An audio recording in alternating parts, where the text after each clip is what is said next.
قال الحسن الدنيا كلها ظلمة إلا مجالس العلماء আল্লাহ নবী হযরতে হাসান বসরি রাহমাতুল্লাহি আলাইহি বলেন, রে দুনিয়ার মানুষ, আমি হাসানের কাছে পুরা দুনিয়া হলো অন্ধকার, আর একটা জায়গা হলো আলোকিত জায়গা, জান্নাতি জায়গা। সেই জায়গাটা হলো যেখানে কোরআনের তেলাওয়াত হয়, আল্লাহর হাবিবের হাদিসের বাণী তেলাওয়াত করা হয়। ওই জায়গাটা হলো আমি হাসানের কাছে জান্নাতি জায়গা, আলোকিত জায়গা। সুবহানাল্লাহ বলেন। এই আলোকিত জায়গার মধ্যে যদি কেউ আল্লাহ পাকের কোরআনের তেলাওয়াত শুনে আর তেলাওয়াত করে, নবীজির হাদিস তেলাওয়াত করে আর শুনে, তার নিজের অজান্তেই যেন মহান মালিক আল্লাহর সাথে কথোপকথন, কথাবার্তা বলা হয়ে যাবে। সুবহানাল্লাহ বলেন। দুনিয়ার এমন কোন মানুষ নাই যার কাছে আল্লাহ পাকের পছন্দের ধর্ম, সে ধর্ম গ্রহণ করেছেন। আল্লাহ বলতেছেন, আল্লাহ পাকের কাছে পছন্দের ধর্ম হলো ইসলাম ধর্ম। আল্লাহ বলেন, ইন্নাদ-দীনা ইনদাল্লাহিল ইসলাম। আমি আল্লাহ তাবারক ওয়া তাআলার কাছে মনোনীত ধর্ম, পছন্দের ধর্ম হলো ইসলাম ধর্ম। ইসলাম ধর্ম ছাড়া আরো বহু ধর্ম আছে। অন্যান্য ধর্মের ব্যাপারে আল্লাহ এই কথা বলেন নাই যে আমার কাছে পছন্দের ধর্ম অন্য কিছু। আল্লাহ বলেছেন, ইন্নাদ-দীনা ইনদাল্লাহিল ইসলাম। আল্লাহ অন্য জায়গায় বলেন, وَمَن يَبْتَغِ غَيْرَ الْإِسْلَامِ دِينًا فَلَن يُقْبَلَ مِنْهُ وَهُوَ فِي الْآخِرَةِ مِنَ الْخَاسِرِينَ।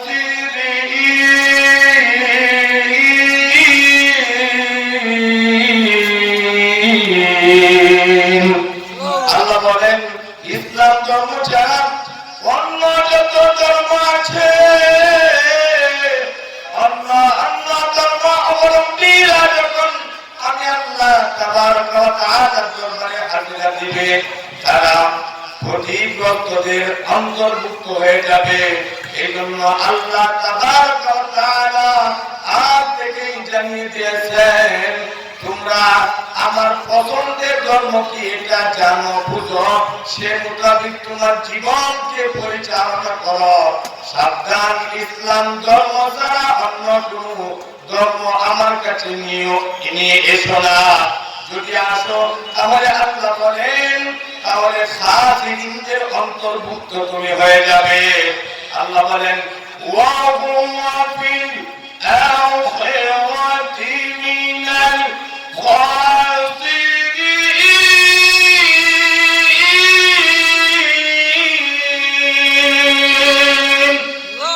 আল্লাহ বলেন, যত ধর্ম নিয়ে আসবে তুমি ক্ষতিগ্রস্তদের অন্তর্ভুক্ত হয়ে যাবে। এজন্য আমরা যারা আছি, ভাইদের আওয়াজ শুনতে পাচ্ছি, সামনে আছি, পেছনে আছি, একমাত্র মুক্তির ধর্ম, শান্তির ধর্ম ইসলাম ধর্ম। আল্লাহ সূরা ফাতিহার মধ্যে যেমন আমরা নামাজে দাঁড়ানোর সময় বলি কি, আলহামদুলিল্লাহি রাব্বিল আলামিন।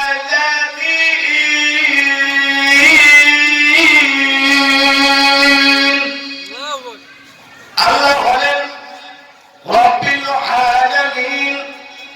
আর আল্লাহ বলতেছেন, আরে আমার হাবিবকে দুনিয়াতে পাঠিয়েছি, এই কথা বলেন, ওয়া মা আরসালনাকা ইল্লা রাহমাতাল লিল আলামিন।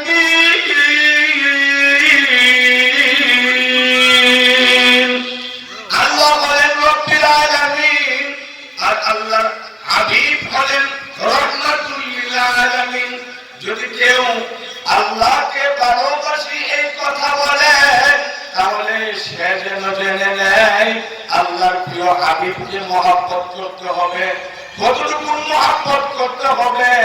আল্লাহ পাকের প্রিয় হাবিব বলেন, ক্বালা রাসূলুল্লাহ সাল্লাল্লাহু আলাইহি ওয়াসাল্লাম, লা ইউমিনু আহাদুকুম হাত্তা আকুনা আহাব্বা ইলাইহি মিন ওয়ালিদিহি ওয়া ওয়ালাদিহি ওয়ান নাসি আজমাইন।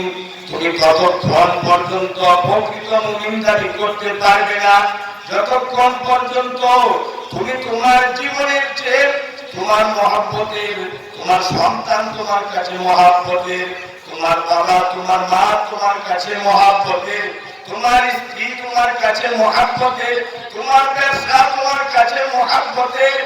এক কথায় পৃথিবীর মধ্যে যত মহব্বতের জায়গা আছে, বস্তু আছে, ব্যক্তি আছে, সব থেকে যতক্ষণ পর্যন্ত আল্লাহ এবং আল্লাহর হাবিবকে মহব্বত না করতে পারবে, ততক্ষণ পর্যন্ত নবীজির আশিক দাবি করতে পারবে না। আল্লাহু আকবার। তাহলে আপনাকে আমাকে আমার দুনিয়ার লাইনে যত ব্যক্তি, বস্তু আর বিষয় আছে, সব বিষয় থেকে আল্লাহ এবং আল্লাহর হাবিবকে সবচেয়ে বেশি মহব্বত করতে হবে। যদি সবচেয়ে বেশি মহব্বত করতে পারি, তাহলে ইমানদার দাবি করতে পারবো। আর যদি সবচেয়ে বেশি মহব্বত না করতে পারি, তাহলে মুখে আমি বলি আওয়াজে পারবো, মুখে অনেক কতক্ষণ কথাবার্তা বলতে পারবো, এই কথাবার্তা বলার মাধ্যমে কোনো লাভ হবে না, কোনো মুক্তি হবে না। একমাত্র মুক্তি আর কামিয়াবি হলো হুজুর আকরাম সাল্লাল্লাহু আলাইহি ওয়াসাল্লামের নুরানি তরিকার মধ্যে। এজন্য হুজুর বললেন, ক্বালা রাসূলুল্লাহ সাল্লাল্লাহু আলাইহি ওয়াসাল্লাম, মান আহাব্বা সুন্নতি ফাকাদ আহাব্বানি ওয়া মান আহাব্বানি কানা মাই ফিল জান্নাহ। যদি কেউ আমি নবীজি সাল্লাল্লাহু আলাইহি ওয়াসাল্লামের সুন্নতকে মহব্বত করে, সে যেন আমি নবীজিকেই মহব্বত করলো। আর যে ব্যক্তি নবীজিকে মহব্বত করলো, সে যেন আমার সাথে জান্নাতে প্রবেশ করলো। সুবহানাল্লাহ। হুজুর আকরাম সাল্লাল্লাহু আলাইহি ওয়াসাল্লামকে বালকের জন্য, যুবকের জন্য, বৃদ্ধর জন্য, পশু পক্ষী কোন কায়নাত যা কিছু আছে, সমস্ত কিছুর জন্য আল্লাহ বলতেছেন, রহমত স্বরূপ আমার হাবিবকে দুনিয়ায় প্রেরণ করেছি। আর এই জন্য আল্লাহ বলেছেন, ওয়া মা আরসালনাকা ইল্লা রাহমাতাল লিল আলামিন। যেমন রহমত, হে দুনিয়ার মা বোনেরা শুনে নাও, জেনে নাও, এমন একটা সময় ছিল মাদেরকে, বোনদেরকে গরু ছাগলের মতো বাজারের মধ্যে বিক্রি করা হতো। রাস্তার পাশে তাদেরকে বকরির মতো, এরকম পশু পাখির মতো তাদেরকে বেঁধে রেখে দেওয়া হতো। তাদের কোনো দাম ছিল না, মূল্যায়ন ছিল না। আল্লাহ প্রিয় হাবিব দুনিয়ায় আইসা তাদেরকে মূল্যায়ন দিলেন না। তারাও তো মানুষ, তাদেরকে মূল্যায়ন করতে হবে। নবীজি সাল্লাল্লাহু আলাইহি ওয়াসাল্লাম বলে দিলেন, হে যুবক, তোমার স্ত্রী তোমার কাছে এরকম, তোমার জন্য সে পোশাক, তুমি তার জন্য পোশাক, এরকম মার জন্য সম্মান দিয়ে যুবকদেরকে জানিয়ে দিলেন, হে আমার যুবকেরা শোনো, তোমরা যদি জান্নাত যেতে চাও, জান্নাত যেতে চাও, তাহলে জান্নাত তোমার মায়ের পায়ের নিচে তুমি সন্ধান করো। মার খেদমত করো। মা খুশি তো আল্লাহ খুশি, মা বেজার তো আল্লাহ বেজার। এই জন্য স্বাধীনতা দিয়েছেন, নারীদেরকে মুক্তি দিয়েছেন। আল্লাহ প্রিয় হাবিব সাল্লাল্লাহু দুনিয়ায় আসার বরকতে নবী সাল্লাল্লাহু আলাইহি ওয়াসাল্লামের দরবারে এসে একজন সাহাবী তিনি জিজ্ঞেস করলেন, ইয়া রাসূলুল্লাহ, ইয়া হাবিবাল্লাহ, হুজুর কালিমা পড়লাম, মুসলমান হলাম, কালিমা যে পড়েছি, আপনি বলেছেন যদি কোনো ব্যক্তি একবার তার ইয়াকিনের সাথে, বিশ্বাসের সাথে যদি কালিমা লা ইলাহা ইল্লাল্লাহু মুহাম্মাদুর রাসূলুল্লাহ সাল্লাল্লাহু আলাইহি ওয়াসাল্লাম, আপনি বলেছেন ইয়াকিনের সাথে, বিশ্বাসের সাথে কেউ যদি আপনার কালিমা পড়ে, তাহলে তার জীবনের পিছনের সমস্ত গুনাহ কাটাগুলো আল্লাহ মাফ করে দিবেন। হাবিব আমার, আমি জানতে চাই আমার জীবনের গুনাহ মাফ হয়েছে কিনা। নবীজি মুচকি হেসে দিয়ে বললেন, ও আমার সাহাবী, হ্যাঁ, কালিমা পড়ার পর থেকে তোমার জীবনের সমস্ত গুনাহ কাটা মাফ হয়ে গেছে। ইয়া রাসূলুল্লাহ, ইয়া হাবিবাল্লাহ, হুজুর আমার মনে হয় না জীবনের সমস্ত গুনাহ মাফ হইলেও আমি এমন এক জঘন্য পাপ করেছি, মনে হয় না জীবনের গুনাহ মাফ হইলেও একটা গুনাহ আমার মাফ হবে, আমার মনে হয় না। ইয়া রাসূলুল্লাহ, ইয়া হাবিবাল্লাহ, এই গুনাহটা প্রত্যেকদিন আমাকে অনুতপ্ত করে, ঘুমাতে দেয় না। রাত যখন ঘুমাতে যায়, এই টেনশনের কারণে আমার চোখে ঘুম আসে। হুজুর বললেন, ও আমার সাহাবী, কি এমন কঠিন গুনাহ তুমি করেছো, এমন অন্যায় তুমি করেছো, ভুলে যদি না বলো তাহলে আমি বুঝবো কিভাবে।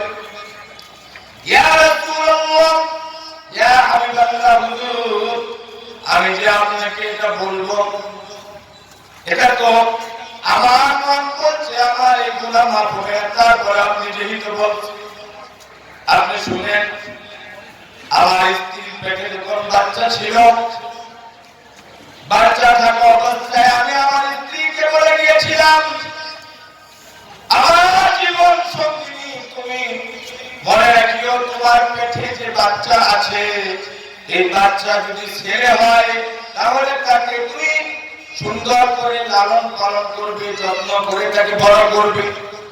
আর যদি মেয়ে হয় তাহলে তাকে জীবিতই হত্যা করে ফেলবে। ইয়া রাসূলুল্লাহ, ইয়া হাবিবাল্লাহ, হুজুর বহুদূর ব্যবসা করার জন্য আমি বহু বছর থেকে যখন বাসায় আমি আসি, বাসায় আসার সাথে সাথে কে যেন দূর থেকে আমাকে সালাম দেয়, আসসালামু আলাইকুম ওয়া রাহমাতুল্লাহ, আব্বাজান আপনি কেমন আছেন? এরকম আব্বাজান বলে বলে হাত তুলতে এরকম ভাবে জড়িয়ে ধরে এরকম জোর করে আমার বুকের মধ্যে উঠে যায়। ইয়া রাসূলুল্লাহ, ইয়া হাবিবাল্লাহ, সে যখন হাতের মধ্যে ধরে আমার বুকে এরকম ভাবে জড়িয়ে ধরে আমাকে আপু বলে ডাক দেয়, আমি খুব বিরক্ত বোধ করছিলাম, কোত্থেকে শিশু আসলো আর আমাকে জড়িয়ে ধরলো। ইয়া রাসূলুল্লাহ, ইয়া হাবিবাল্লাহ, তাকে যখন আমি বাসায় নিয়ে গেলাম, বাসায় নিয়ে যাওয়ার সাথে সাথে আমার বেগমকে আমি জিজ্ঞেস করলাম, আমার কুলে যে বাচ্চাটা উঠলো এই বাচ্চাকে? ইয়া রাসূলুল্লাহ, ইয়া হাবিবাল্লাহ,